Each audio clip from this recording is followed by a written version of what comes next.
అప్పుడు జర్మనీకి వెళ్ళిపోవాలండి. ఇప్పుడు జర్మనీలో ఏంటంటేనండి, నేను జర్మనీ రిజల్ట్స్ కూడా ఇది వచ్చినాయి, చూస్తా ఉన్నాను ఎలక్షన్స్లో. 25% వచ్చిన హైయెస్ట్ పర్సంటేజ్ ఆఫ్ వచ్చిన ఓటుకి ఇన్ని ఎంపీస్, ఇంత అసెంబ్లీ స్థానాలు ఉంటాయి వాళ్ళకి. 5% మించి తక్కువ వస్తే 5% ఓట్లు మిగతా వాళ్ళు పంచుకుంటారు. మనకు అలాంటి బెనిఫిట్ మనకు లేదు కాబట్టి మన రాజ్యాంగంలో లేదు. వాళ్ళు మంకు పట్టు పడితే they are free to go to Germany. Thank you. కనీసం జనసేన కంటే కూడా ఒక సీట్ ఎక్కువ వచ్చినా కానీ వాళ్ళకి ప్రతిపక్ష హోదా దక్కేది. ఈ రోజున ప్రభుత్వంలో సెకండ్ లార్జెస్ట్ పార్టీ జనసేన. దాన్ని ప్రజల దృష్టికి తీసుకొద్దాం. వైసీపీ నాయకులు వాళ్ళు చేస్తుంది ఏంటంటే, మాకు ప్రతిపక్ష హోదా ఇస్తే తప్ప మేము అసెంబ్లీలో అడుగు పెట్టాం, లేదంటే ప్రసంగాలను అడ్డుకుంటాం అని. ఇది సరైన మెసేజ్ బయటికి వెళ్దాం. ఇది సరైన విధానం కూడా కాదు. ఇది ప్రజలందరికీ తెలియజేయాలనుకున్నాం. ఇది ప్రతిపక్ష హోదా ఏ పరిస్థితిలో వస్తుందంటే, మీకు రూలింగ్ పార్టీ కంటే కూడా అత్యధికంగా ఇంకొక సీట్లు వాళ్ళకంటే మీరు వస్తే, దాని తర్వాత స్థానం మీకు వస్తే ఖచ్చితంగా ప్రతిపక్ష హోదా వాళ్ళకే ఉంటుంది.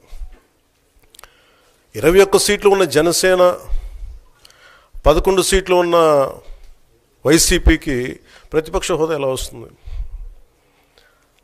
మేము వస్తే తప్ప మేము అసెంబ్లీకి రాము, ఇలా గవర్నర్ ప్రసంగాలను అడ్డుకుంటాం అనేది ఇది సరైనది కాదు. ఇది ప్రజలందరికీ కూడా తెలియచేస్తున్నాయి ఈ సందర్భంలో. అందుకని ఇది భవిష్యత్తులో కూడా మేము కోరుకునేది వైసీపీ నాయకుల్ని, మీకు ప్రతిపక్ష హోదా ఇవ్వకపోయినా ప్రజలు మీకు 11 సీట్లు ఇచ్చారు, దాన్ని గౌరవించి మీరు అసెంబ్లీకి రండి. మీ స్థాయికి తగ్గట్టుగా మీకు ఎన్ని ప్రశ్నలు అడగాలో దాన్ని తగ్గట్టుగా ఇస్తారు మీకు. ఇవన్నీ దాటి మన స్పీకర్ గారు కూడా చాలా గౌరవంగా, వాళ్ళు 11 సీట్లు వచ్చినప్పటికీ కూడా చాలా గౌరవంతో ఇంతకాలం వాళ్ళకి ఇస్తూ వచ్చారు. ప్రశ్నోత్తరాల సమయంలో కూడా ఆయనకి ఇచ్చారు. గతంలో కూడా ఇవన్నీ ఆయన రావడానికి కూడా, ఆయన ఎలా రావాలి, ఏం చేయాలి, దానికి కూడా చాలా ఏమాత్రం ఇబ్బంది పెట్టకుండా గతంలో కూడా చేశారు. ఫస్ట్ మీరు మనకి గవర్నమెంట్ ఫామ్ అయిన తర్వాత కూడా వీటిని దృష్టిలో పెట్టుకొని వైసీపీ కొంచెం హుందాగా వ్యవహరించాల్సిన అవసరం ఉంది. వైసీపీ నాయకులకు కూడా మీకు బాధ్యత ఉంది. గవర్నర్ గారి ప్రసంగాన్ని మీరు ఆ విధంగా మీరు ప్రశాంతంగా విని, దాన్ని వచ్చే జరుగుతున్న సమావేశాల్లో మీరు దాని మీద లోటుపాట్లు మీరు చెప్తే బాగుంటుంది తప్ప ఇలా కూర్చోబెట్టి అరుపులు కేకలు ఇది సమంజసంగా లేదు.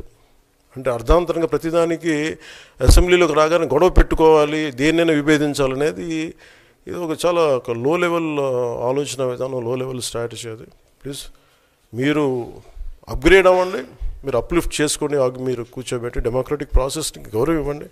మనస్ఫూర్తిగా వైసీపీ నాయకులకి ఇది నా విన్నపం, నా విజ్ఞాపన.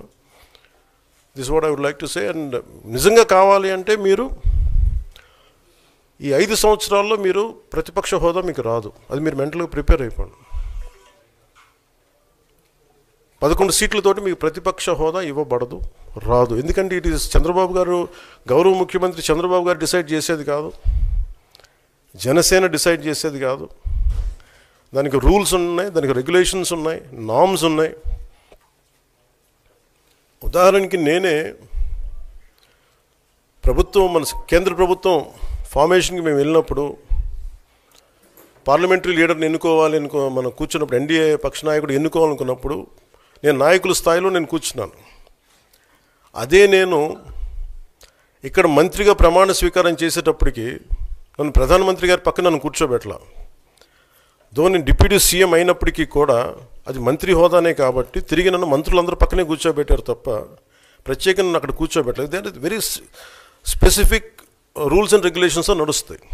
ఉదాహరణకి పొద్దున కూడా స్పీకర్ గారు ఎదురొస్తే, నేను అసెంబ్లీలోకి అడుగు పెడతా ఉంటే స్పీకర్ గారు ఎదురొచ్చారు. మనకి వచ్చి ఆయనతో పాటు రండి అని వెళ్తుంటే, ముందుకు తీసుకెళ్తుంటే నాకు అనిపించింది, సార్ ఇది డిప్యూటీ సీఎంకి ప్రోటోకాల్ ఉండదు, ఓన్లీ ముఖ్యమంత్రి గారు, స్పీకర్, మనకు కౌన్సిల్లో ఉండే చైర్మన్ ఆయనే మీరు చేయాల్సింది తప్ప ఇది మేము ఉండేది కాదని చెప్పి నేనే వెళ్ళిపోయాను. ఎందుకంటే మేమే ప్రోటోకాల్స్ బ్రేక్ ఎందుకు చేయమంటే మాకు లేని ప్రోటోకాల్ మేము అడగం. అలాగే వైసీపీ నాయకత్వం కూడా గుర్తించాల్సింది, ఇది మీకు హోదా ఇవ్వబడదు. ఇది చంద్రబాబు గారు ఆప్ చేస్తేనే కాదు, ఇది ఎవరు ఆప్ చేసింది కాదు, మీకు ప్రజలు మీకు ఇవ్వలేదు. మీకు అది మీరు దృష్టిలో పెట్టుకొని మీరు ప్రవర్తించాల్సింది మనస్ఫూర్తిగా నేను వారిని కోరుకున్న. అంతేగాని వారిని ఎక్కడ అవమానం పరచాలని కానీ వారిని తగ్గించాలని కానీ లేదు. 175 సీట్లు కేవలం పాపం 11 సీట్లే ఇచ్చారు వాళ్ళకి. ఆ దృష్టిలో పెట్టుకొని ప్రవర్తించవలసిందిగా మనస్ఫూర్తిగా వారికి కోరుకుంటూ మీకు తెలియజేసుకున్నాం. Thank you.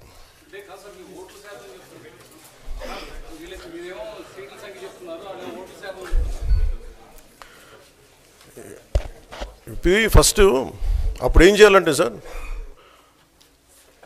ఒకటి అందరూ గుర్తుపెట్టుకోవాల్సింది ఏంటంటే,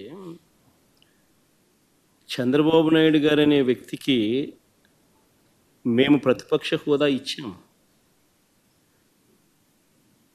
చంద్రబాబు నాయుడు అనే వ్యక్తిని మేము ప్రతిపక్ష హోదా ఇచ్చినాం. ఎక్కడా రూలింగ్ లేదు, ఎక్కడా దెర్ ఇస్ నో రూల్. నీకు ఇంతమంది శాసనసభ్యులు నీకు ఉండాలి, ఉంటేనే నీకు ప్రతిపక్ష హోదా ఉంటుంది అని ఎక్కడా రూలింగ్ లేదు. ఇన్ఫ్యాక్ట్ ఢిల్లీ అసెంబ్లీలో బీజేపీకి 3 అసెంబ్లీ స్థానాలు గతంలో. ఆప్ బీజేపీకి ప్రతిపక్ష హోదా ఇచ్చింది.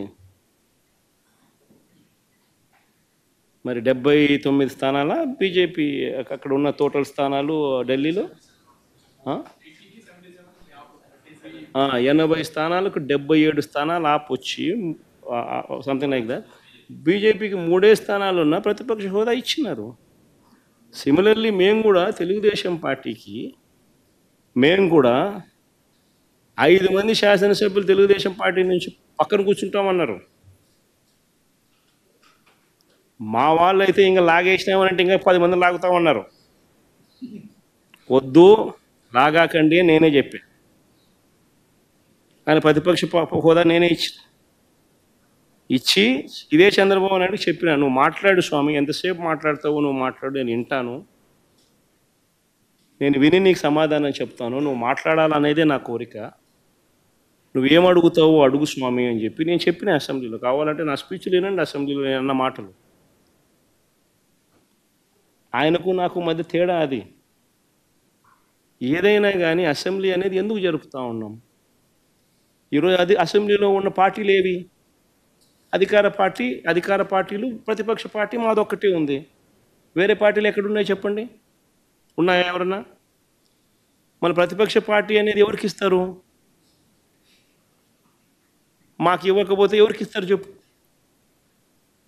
ఉన్న వాళ్ళందరూ మంత్రివర్గంలో మంత్రివర్గ సభ్యులుగా మీరే ఉండరు, మీరే గవర్నమెంట్లో ఉండరు, అంతా మీరే రూలింగ్లో ఉండరు.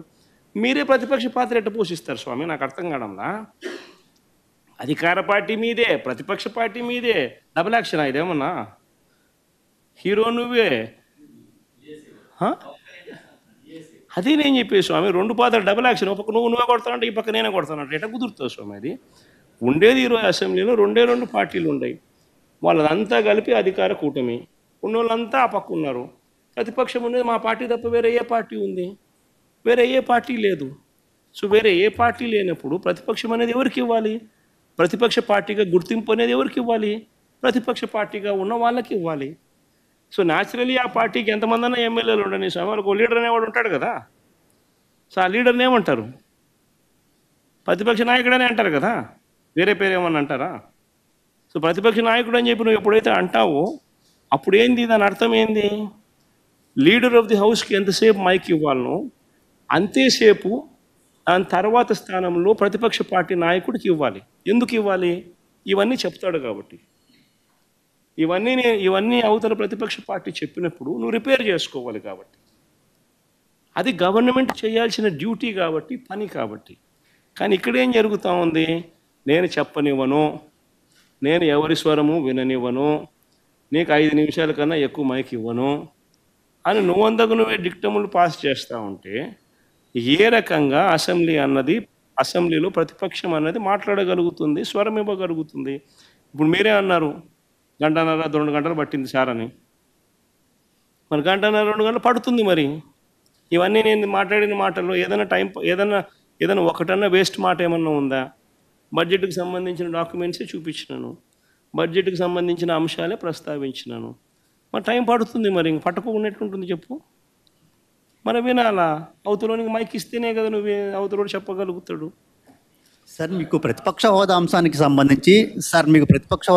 సంబంధించి పవన్ కళ్యాణ్ గారు ఒక కామెంట్ చేశారు. వైఎస్ఆర్ కాంగ్రెస్ పార్టీకి వచ్చినటువంటి ఓట్ల శాతాన్ని, సీట్ల శాతాన్ని బట్టి చూస్తే జర్మనీలో అయితేనే వస్తుంది, ఇక్కడ రాదు, ఇక్కడ 5 ఏళ్ళు రావడం కష్టం అని ఒక విమర్శ చేశారు సార్. ఆ మనిషి కార్పొరేటర్కి ఎక్కువ, ఎమ్మెల్యేకి తక్కువ. జీవితకాలంలో ఇప్పుడు ఎమ్మెల్యే ఒకసారి అయినాడయ్యా.